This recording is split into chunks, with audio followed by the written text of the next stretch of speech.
नमस्कार दोस्तों, स्वागत है आप लोग का आपके अपने YouTube चैनल हिंदी साहित्य वाला पे। और जैसा कि आप लोग को स्क्रीन पे दिखाई दे रहा होगा, UGC net JRF paper first लोक विकास और पर्यावरण, पीपल डेवलपमेंट एंड इन्वायरमेंट, जिसको अंग्रेजी में कहा जाता है, यूनिट नंबर 9। तो आज की क्लास में हम लोग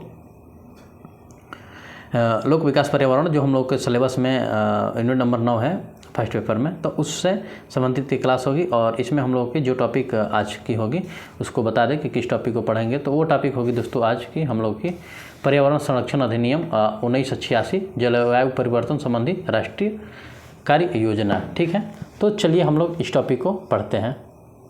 तो देखिए, इसमें जो आज की टॉपिक है, जो सबसे पहला टॉपिक वो है पर्यावरण संरक्षण अधिनियम 1986। ठीक है, इन्वायरमेंट कन्वर्जन एक्ट 1986। ठीक है, तो अब हम लोग इसको देखते हैं और पढ़ते हैं कि ये क्या है। सबसे पहले देख लीजिए, 5 जून 1972 में संयुक्त राष्ट्र का प्रथम मानव पर्यावरण सम्मेलन स्वीडन के स्टॉकहोम में संपन्न हुआ। इसी सम्मेलन से प्रभावित होकर भारत सरकार ने पर्यावरण के संरक्षण हेतु पर्यावरण संरक्षण अधिनियम 1986 पारित किया। तो अगर ये पूछे कि किस सम्मेलन से प्रभावित होकर भारत सरकार ने पर्यावरण संरक्षण हेतु पर्यावरण संरक्षण अधिनियम बनाया, तो हम लोग कह सकते हैं कि 5 जून 1972 में संयुक्त राष्ट्र का प्रथम मानव पर्यावरण सम्मेलन स्वीडन के स्टॉकहोम में जो हुआ था, उसी से प्रभावित होकर भारत सरकार ने पर्यावरण के संरक्षण हेतु पर्यावरण अधिनियम 1986 पारित किया। ठीक है, आगे है, यह पर्यावरण संरक्षण की दिशा में एक व्यापक अधिनियम है जिसमें पर्यावरण के समस्त विषयों को समाहित किया गया है। इस अधिनियम का मुख्य उद्देश्य पर्यावरण में हानिकारक रसायनों को अधिकता को नियंत्रित करना व पारिस्थितिकी तंत्र को प्रदूषण मुक्त रखने का प्रयत्न करना है। उल्लेखनीय है कि इस अधिनियम में 26 धाराएं तथा 4 अध्याय हैं। पर्यावरण संरक्षण अधिनियम 1986 को 19 नवंबर 1986 से संपूर्ण देश में लागू कर दिया गया है। इस अधिनियम की पृष्ठभूमि तथा उद्देश्यों के अंतर्गत शामिल तथ्यों के आधार पर संक्षेप में इसके उद्देश्य निम्नलिखित हैं। तो आइए हम लोग पर्यावरण संरक्षण अधिनियम के कुछ उद्देश्यों को देखते हैं कि कौन कौन से उद्देश्य है इसके।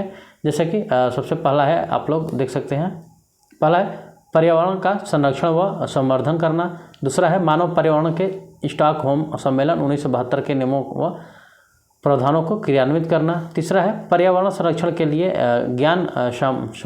के लिए सामान्य एवं व्यापक विधि का निर्माण करना। 4 नंबर है मानव प्राणियों, जीवों व पादप जाति को संकट में संरक्षित करना या बचाना। नेक्स्ट है विद्यमान कानूनों व नियमों के अंतर्गत पर्यावरण संरक्षण प्राधिकरणों का गठन करना तथा उनके क्रियाकलापों के बीच समन्वय स्थापित करना। ये 5 नंबर इससे उद्देश्य है। तो आप लोग इसको थोड़ा ध्यान से पढ़ लीजिएगा, क्योंकि पूछ सकता है कि पर्यावरण संरक्षण अधिनियम में निम्न में से कौन कौन से उद्देश्य थे, और 5 देखे, और ये पूछ सकता है कि कौन सा शामिल नहीं किया गया था, तो हम लोग को वहाँ छांटना होगा। नेक्स्ट जो 6 नंबर है कि पर्यावरण मानवीय पर्यावरण सुरक्षा एवं स्वास्थ्य को खतरा उत्पन्न करने या पहुँचाने वालों के लिए दंड का प्रावधान है। ठीक है, तो ये 6 उद्देश्य थे। चलिए आगे हम लोग देखते हैं।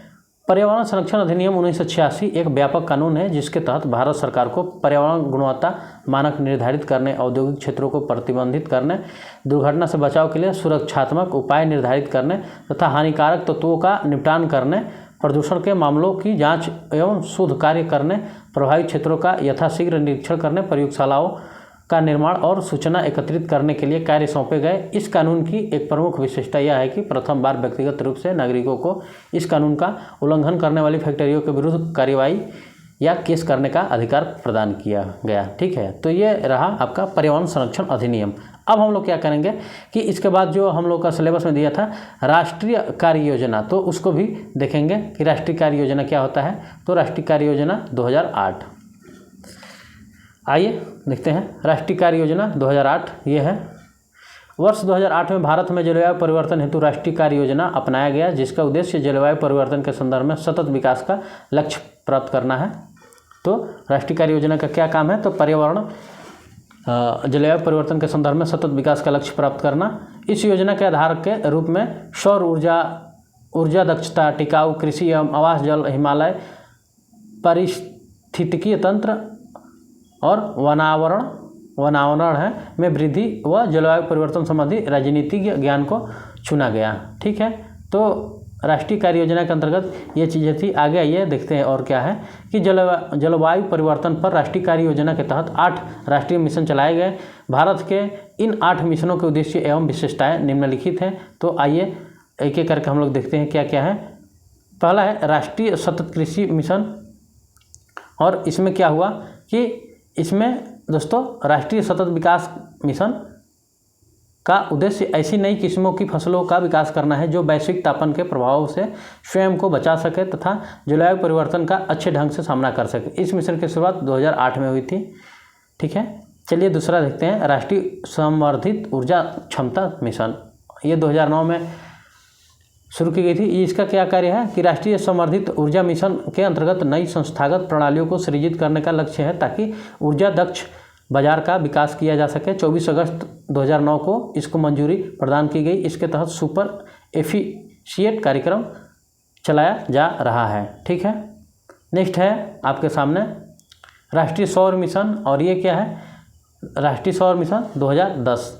तो राष्ट्रीय सौर ऊर्जा के अंतर्गत सौर ऊर्जा की भागीदारी बढ़ाना तथा परमाणु ऊर्जा, पवन एवं बायोमास ऊर्जा जैसी पुनर्नवीकरणीय स्रोतों की आवश्यकता को महत्व प्रदान करना। इस मिशन में वर्ष 2020 तक देश में 2000 मेगावाट, ध्यान दीजिएगा 20,000 मेगावाट और बिजली क्षमता स्थापित करना है। इस मिशन को जवाहरलाल नेहरू राष्ट्रीय सौर मिशन योजना भी बोला जाता है और इसकी शुरुआत 2010 में हुई थी। ठीक है, चलिए नेक्स्ट जो 4 नंबर है इसको देखते हैं। 4 नंबर क्या था आपका मिशन की राजनीति ज्ञान पर राष्ट्रीय मिशन 2010, और ये क्या है जलवायु परिवर्तन से उत्पन्न चुनौतियों का अभिज्ञान और स्वास्थ्य, जनसांख्यिकी, प्रवास और तटीय क्षेत्रों में रहने वाले समुदायों की उपजीविका के क्षेत्रों में चुनौतियों के प्रत्युत्तर पर ज्ञान का प्रसार करना इस मिशन का उद्देश्य है। ठीक है,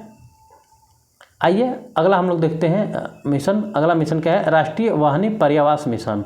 तो ये क्या होता है तो राष्ट्रीय वाहनी पर्यावास मिशन 2011 नगरों में वाहनी परिवर्तन, ऊर्जा अनुकूल भवनों और वाहनी अपशिष्ट प्रबंध का संवर्धन करना इस मिशन का उद्देश्य है।